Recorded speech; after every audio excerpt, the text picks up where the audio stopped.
नमस्कार, मैं हूं मनोज बनू। एक बड़ी खबर आ रही है। आपको याद होगा कि कांग्रेस का अधिवेशन चल रहा है। कांग्रेस का अधिवेशन गुजरात में चल रहा है और उसी से जुड़ी हुई एक बड़ी खबर आ रही है, क्योंकि वहां पर राहुल गांधी ने जो बयान दिया है वो बयान ये दिया है कि प्रधानमंत्री नरेंद्र मोदी को देश में जातिगत जनगणना करानी चाहिए। सुनिए राहुल गांधी ने क्या कहा।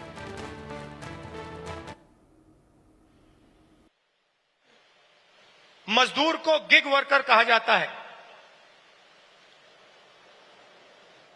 वो घरों में खाना ले जाते हैं, घरों में खाना पकाते हैं,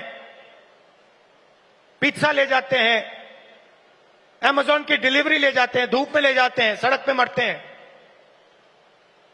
तेलंगाना में उनकी लिस्ट निकाली, सारे के सारे या ओबीसी या दलित या आदिवासी। अब तेलंगाना में जाति जनगणना ने एक बिल्कुल नया औजार दिया है। तेलंगाना में हम सचमुच में विकास का काम कर सकते हैं। तेलंगाना में हम पिन पॉइंट एक्यूरेसी के साथ भागीदारी के बारे में हर सेक्टर में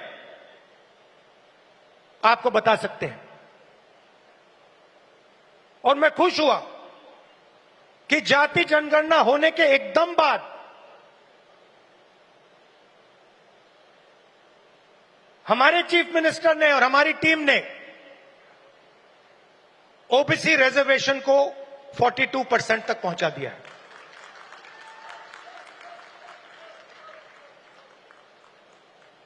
हम सुपर पावर की बात करते हैं,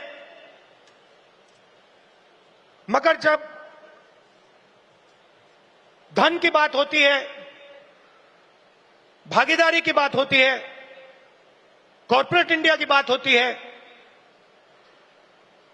चाहे प्राइवेट अस्पताल हो, प्राइवेट एजुकेशन सिस्टम हो, 90% उसमें है ही नहीं। मोदी जी 24 घंटा पिछले वर्ग की बात करते हैं, दलितों की बात करते हैं, आदिवासियों वनवासियों की बात करते हैं। वो उनको वनवासी कहते हैं। मगर जब उनकी भागीदारी का सवाल आता है, जब उनके पार्टिसिपेशन का सवाल आता है, तो बीजेपी के लोग बिल्कुल चुप हो जाते हैं। तो ये तेलंगाना ने एक क्रांतिकारी कदम उठाया है और पूरे देश को रास्ता दिखाया है। और मैं फिर से दोहरा के कह रहा हूं, इस स्टेज से आप सब के साथ कह रहा हूं कि 50% की जो दीवार है, इसको हम पूरे देश में तोड़ के परे कर देंगे। और जो शुरुआत हमने तेलंगाना में की है, वो ही हम दिल्ली में पूरे हिंदुस्तान के लिए करने जा रहे हैं।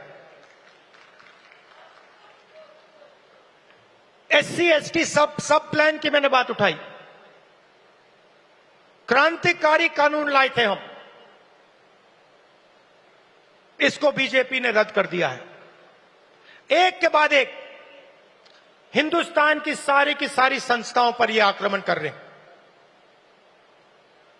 जहां भी आपको पहले दलितों को, पिछड़ों को, आदिवासियों को, गरीब जनरल कास्ट को जहां भी पहले जगह मिलती थी, वो सारे के सारे दरवाजे एक के बाद एक बंद कर रहे हैं। पहले हिंदुस्तान के हर जात के युवा सेना में जा सकते थे, पेंशन मिलती थी, शहीद का दर्जा मिलता था, एक्स सर्विसमैन स्टेटस मिलता था। उसमें सब लोग जा सकते थे। खत्म कर दिया। आज हमारी सरकार युवाओं को कहती है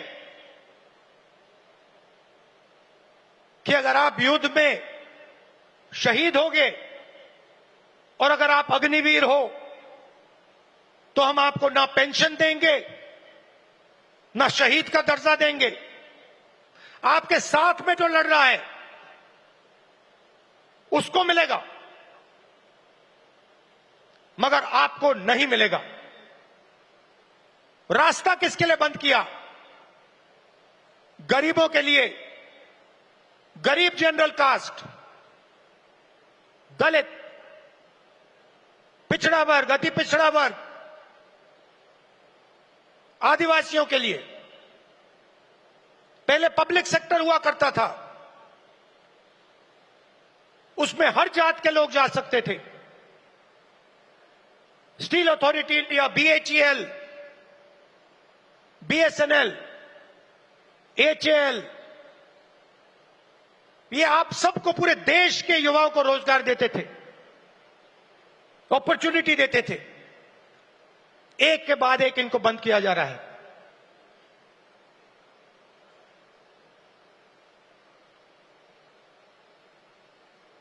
और किसको दिया जा रहा है? अदानी और अंबानी को। आप अदानी जी की कंपनी की लिस्ट निकालिए, मैनेजमेंट टीम की लिस्ट निकालिए,